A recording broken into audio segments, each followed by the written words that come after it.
Mrs. Morland, after what has happened, I have little right to expect a welcome at Fullerton.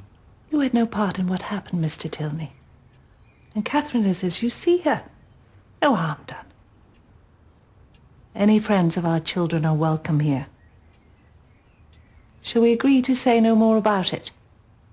Very good.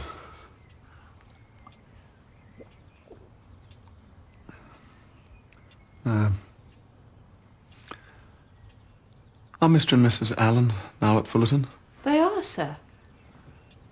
I should like to pay my respects. Perhaps Miss Morland might show me the way.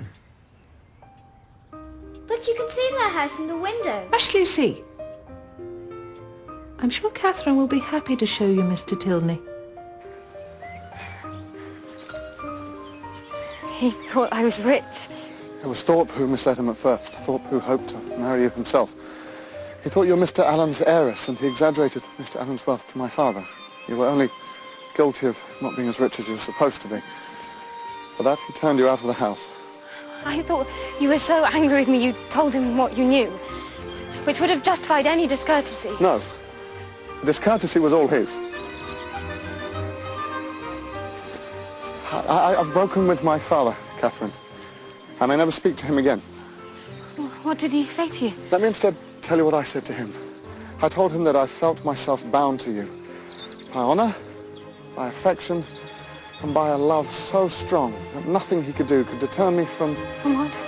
Before I go on, I should tell you, there's a pretty good chance he'll disinherit me. I fear I may never be a rich man, Catherine. Please, go on with what you were going to say. Will you marry me, Catherine? Yes.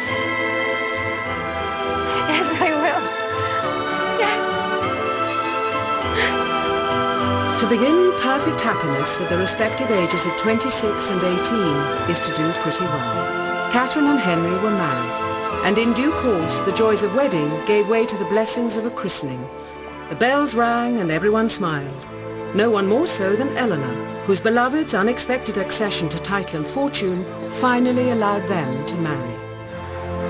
I leave it to be settled whether the tendency of this story be to recommend parental tyranny or reward filial disobedience.